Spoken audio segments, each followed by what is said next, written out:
Hi, this is Sally and welcome to Reclaiming Pride, Survivors of Narcissistic Abuse. This episode is dedicated to my mum, who passed away in 2020. This would have been her birthday month, and even though she never lived to see me break free from the abusive relationship she knew I was in, I know she is watching all of this unfold and smiling.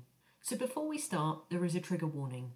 The episodes of this podcast may sometimes refer to domestic violence, emotional, financial, and sexual abuse. To begin today, I'd like us to have a one-word feelings check. So what is that? Well, it's literally what it says it is on the tin. It's one word for how you are feeling in this moment. Not how someone connected to you is feeling, not how you are making others feel, but how are you feeling in this moment? And what's one word for that? This week, we're going to look at the messages that we may have had from childhood that can lead us to being vulnerable to narcissistic relationships. So if you've already heard episode 1 of this podcast, you will have heard me tell something of my own origin story, which contained violence, addiction, depression, self-harm, abandonment, both physical and emotional. We're going to start by looking at something called the cycle of inherited trauma. In case you haven't heard of inherited trauma, what is this? It's usually how a lack of emotional presence from parents or guardians, a lack of boundaries from those adults in your life when you were a child, if the adults around you that were taking care of you were battling addiction, those sorts of things. These can leave you much more vulnerable to narcissists. So what are some of the symptoms of inherited trauma? Think about some of these and see if any of them ring true for you. Anxiety, depression, chronic pain, substance abuse disorders. This can mean anything from drinking inordinate amounts of Coca-Cola or Red Bull a day to smoking cigarettes to doing anything really on a repetitive basis that harms your body or your mental state. Eating disorders, post-traumatic stress disorder or PTSD, and complex post-traumatic stress disorder or CPTSD. So CPTSD differs from PTSD in that its sources may come from various places, not just one incident or one kind of series of events in your life that are all linked. You could have insomnia and or low self-esteem as well. So research on something called intergenerational trauma, which is even deeper, has also shown startling results. So intergenerational trauma is believed to pass from one generation to the next through genetic changes in a person's DNA after they experience trauma. There is some evidence, believe it or not, to suggest that these genetic markers are passed on to someone's offspring. So for example, I know that my mum experienced a lot of trauma in her childhood, and therefore those genetic markers, as well as the behaviours that she exhibited and the maladaptive coping mechanisms that she had later in life, obviously affected me and those around her who cared and loved her. Also, the actual trauma itself had caused shifts inside her body that she may have passed on to me. This whole field of study, as you can probably imagine, is still quite young. And if you're interested in it, it's called epigenetics. So epigenetics is the study of how your behaviors and environment can cause changes that affect the way your genes work. So unlike genetic changes, epigenetic changes are reversible and they don't change your DNA sequence, but they can change how your body reads the DNA sequence. And I think they're still looking into what can happen when that occurs. So let's rewind a little bit, because that was a lot of information, wasn't it? So we've got intergenerational trauma, we've got the cycle of inherited trauma, and we've also got this whole field of study called epigenetics that's kind of looking at how trauma is passed on generationally from one person to the next. So think about those things. And like I said, if you're interested in that, just have a Google. Just look up epigenetics and kind of, you can go down that rabbit hole very easily, believe me, I have. So I want to just go back as well to something that I'd mentioned in an earlier episode, which was the book by Dr. Claudia Black, This Will Never Happen to Me. And I highly recommend this book because it talks about all kinds of things from almost the epigenetics of how you can be vulnerable to toxic relationships. It also talks about the cycle of abuse. It talks fundamentally, though, about the absolute devastation and demoralization of the realization that you are in a situation a hair's breadth away from what you may have grown up in. I remember watching the violence at home when I was a kid and thinking, no one is ever going to put their hands on me. And of course, what situation did I find myself in? So this can all tie into the cycle of inherited trauma. So I highly recommend that book, It Will Never Happen to Me, by Dr. Claudia Black. So being as it's my mum's birthday month, I wanted to share something with you that actually happened a few years ago with us. So I would fly over to England every year for Christmas to go and spend it with my mum. And one year we were sitting in her living room and we were watching the TV, and she seemingly randomly just turned to me and said, "I'm sorry about how I was when you were a child. I was a right bastard to you. I think this is why you have trouble with relationships. I think this is why you chose your ex. I think this is why you sometimes choose the wrong people." I downplayed it, of course. I used to hate the way she would beat herself up. She was someone who was completely battered by life as it was, but had always kind of risen victorious. And we talked about my childhood a lot, and we talked about the fact that she'd done the best with what she had and the coping mechanisms that nobody had ever helped her with. She'd fought back alcoholism. She had 15 years sober by the time she passed away, and all kinds of things in her life that she had battled, demons that, kind of preceded me, and we talked about that a lot. And so I would downplay it. However, I felt so thankful in that moment for her acknowledgement. You know why? Because I know how lucky I was to receive that from her. And I did receive it. I received it because I knew she needed me to, and I knew I needed to as well. And I'm still working on receiving that, even after she's passed away. I know that some people never get that. Some people never get that acknowledgement. And I just want to say that I do know how lucky I am to have had that moment with her. Childhood trauma can have a significant impact on our emotional and psychological development. It can potentially influence the way we form and maintain relationships throughout our lives. So while not all people who experience childhood trauma will end up in a narcissistic or toxic relationship, there are several ways in which our childhood trauma might contribute to us ending up that way or ending up in a toxic dynamic. So what I want to touch upon are 8 key ways in which this might happen. See if any of these resonate with you. So the first one, so number 1, is attachment issues. So childhood trauma can disrupt the development of secure attachment styles. So children who experience neglect, that could be physical, emotional, intellectual neglect, abuse, or inconsistent caregiving, may struggle to form healthy emotional bonds. So as a result, we might seek out relationships that mirror our early experiences, even if those relationships are unhealthy or narcissistic. So please note, this is not a conscious decision, okay? I remember, so when I worked in New York, I remember a colleague of mine at the time, who's actually since become a doctor of family therapy, saying to me that part of me keeps coming back to that relationship, keeps coming back to that dynamic, and is not cutting it off yet. So what is that part of me? What does that part of me want? And I felt kind of angry with her in that moment. But you know what? Also part of me knew that she was right. So I started asking myself that, wow, what part of me almost needs this? What's going on? That was something that it took me years to kind of admit to.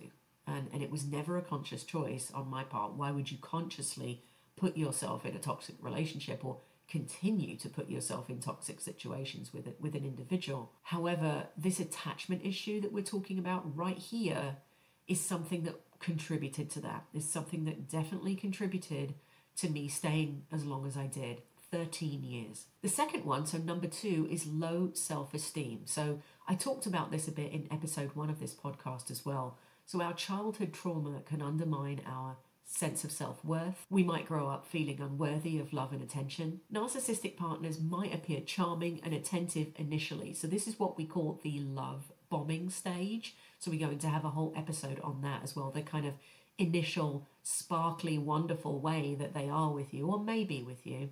But over time, they'll manipulate and criticize you, further eroding your self-esteem. So for example, ask yourself these questions. Have you ever cried when someone said they love you? and you couldn't quite work out why you were crying. Wasn't necessarily for happiness either. Do you find it hard to accept praise? When something good happens to you, are you always waiting for that other shoe to drop? All of these are a result of low self-esteem and past trauma. So all of these are a result of having your self-esteem eroded even at a young age, so that it took less importance because it didn't seem important to anyone else around you. So why would you value it? Because children, as we all know, are sponges and we mirror. So if all we have to mirror is anger or sadness or self-harm, then, we do emerge mostly as incredibly strong people. However, those scars are still there and they usually are attached to our low self-esteem. The third one is familiarity with dysfunction. When we grow up in a household marked by dysfunction, abuse, narcissistic behavior even, or addiction, violence, we may come to start perceiving these behaviors as normalized. Even though we know in our logical brain that they are not normal, we may be willing to put up with them from somebody else to a much, much higher level than someone who had not had these dysfunctional experiences in childhood. Consequently, we may gravitate towards narcissistic relationships because they're familiar with the power dynamics that they have, with the emotional roller coasters involved. It takes a while to admit this one. It really, really does. Once you see it, you cannot unsee it though, everyone. You cannot. And that, should you choose to accept it, is the beginning of your healing journey. So the fourth one is seeking validation. So how many of you, just like me, are constantly having to check yourself because you are going to wreck yourself with seeking that validation from other people constantly? So people who've experienced childhood trauma might develop a strong desire for validation and approval from others. There's nothing wrong, let me just say, there's nothing wrong with wanting other people's approval. However, golden rule here, it should never take the place of your own sense of validation and self-worth. Narcissistic partners often shower their partners with attention and affection at the beginning of the relationship, which can be incredibly appealing to someone seeking validation. You see how that works? I remember my ex would act like she was discovering aspects of me that I had neglected. I remember when we first met, she used to carry a camera around, and now I could even analyze that. She just was trying to record other people's emotions, because narcissistic folks, people with NPD, narcissistic personality disorder, are often kind of sucking the emotions out of other people, kind of like a dementor. If you've ever seen Harry Potter, that's what they do, just so that they can feel something, because they have this massive void inside that will never be filled by their own awful kind of crippling self-hatred that they're often wanting to kind of project that onto others, and often wanting others to feel so that they can feel. So she would take all of these pictures of me, and she had this whole folder on her computer called Finding Sally, and she would take pictures of me when I was being pensive or having a private moment. It was quite intrusive, actually. Or she would take, pictures of me after we'd had an argument or something like that. Like, look, see how you're growing. And she had this whole folder called Finding Sally, where she would kind of say, oh, you're this person, not that person who you think you are, and I'm discovering you. That's also a control play as well. So the fifth one is boundary issues. Childhood trauma can disrupt the development of healthy boundaries, as we all know. So people who haven't learned to establish and maintain personal boundaries, we might struggle to recognize and defend ourselves against manipulative tactics of someone who is a narcissist. Money, sex, time, feelings, how you look, how you smell, the way you speak, how you have your hair, all of these are up for debate with a narcissistic partner. If you had a picture of me now, which you can on the cover of this podcast, but if you saw me 7 years ago, you would think I was a completely different person, completely different looking, because I was trying to adhere to all of the strict rules that she had for me about the way I should look. Number 6 is codependency. Childhood trauma can lead to the development of codependent behaviors. A person might believe that their worth is contingent on meeting the needs of others. Have you ever felt like you had to bend yourself into a pretzel for that partner, that narcissistic partner who just keeps moving the goalposts, as we say in England? In other words, nothing you do is ever good enough. That's kind of the mantra, really, that you end up living with. Nothing I do is ever good enough.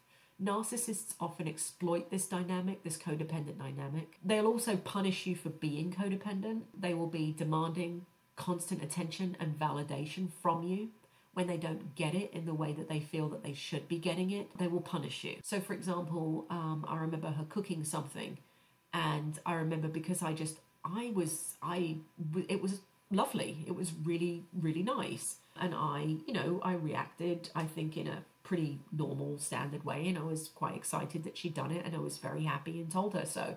This was nowhere near enough for her. It led to her throwing things. It led to dents in the wall in her apartment in Queens. It led to a week of stonewalling silence where I just went back to my apartment in Brooklyn and we didn't speak for a week. She completely cut me off. This is, this kind of demanding constant attention. And what it is they lean on your codependency because they know that will get them the attention that they want, because you are craving the validation and attention from them. That's being codependent, and they want that. They want that because they want to control you. So number 7 is emotional regulation. So childhood trauma can impact emotional regulation, which can lead to difficulties in managing and expressing our emotions. So narcissistic partners might use this vulnerability to manipulate and control us, promising validation and love in exchange for compliance.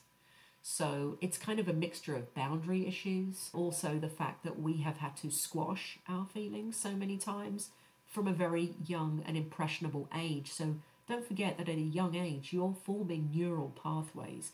In other words, habits. Neural pathways are habits. And if those habits are all formed around dysfunction, if those habits are all formed around walking on eggshells, around an alcoholic parent or a drug-addicted parent or an angry parent or a narcissistic parent, then they're going to form. And if those cycles are not broken, they will be carried forward into your adult life and affect our ability to emotionally regulate, because we are oftentimes not in touch with our own feelings, much more in touch with other people's.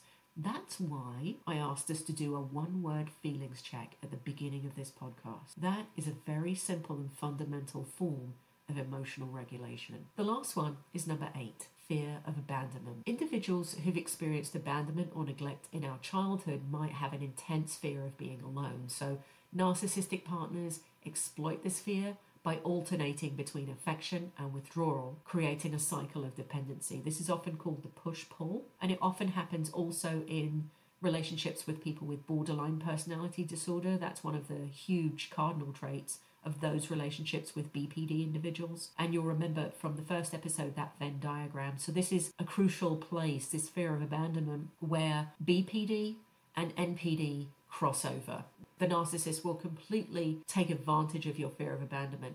The huge irony is that one of the narcissist's cardinal fears is also fear of abandonment. So what they'll do is they'll project that onto you and make you feel that way and keep you coming back with promises of validation, promises of love, promises of whatever it is that they perceive it is that you need. Listeners, it's important to note that while childhood trauma can contribute to these dynamics, it is not the sole determinant, all right? So our personal resilience, our self-awareness, therapy, supportive relationships with friends and family can play crucial roles in helping us break free from these unhealthy relationship patterns. And as LGBT plus individuals, and I've done this before in other episodes, I cannot recommend enough the chosen family of LGBT plus allies and friends and family that we have in our sphere. They will understand you more because they have actually had to cut through,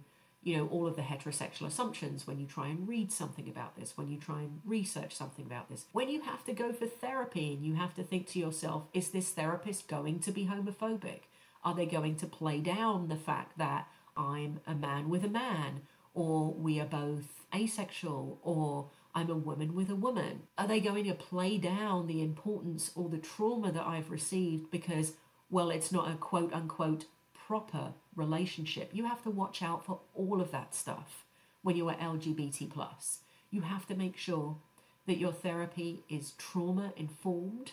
Okay, that's a phrase you want to look out for, trauma informed. You also want to make sure that your therapist is either LGBT plus themselves or states on their website that they are an LGBT plus ally or LGBT plus friendly. So all of these things are very important for us. Also, the added kind of layer of LGBT plus people like us who are looking for help. So we're just going to take a quick break now because I know that was a lot of information. And when we come back from the break, I'm going to do some journal prompts with you. This week, we are going to be having some choices for journal prompts as well. So I'm going to give you a few choices for that after the break.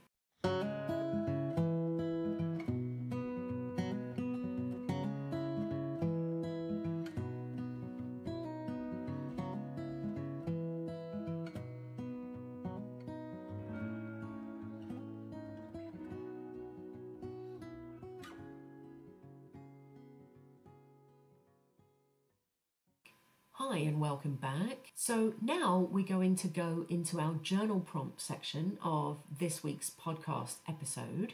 And this week, the journal prompts are all based around childhood trauma.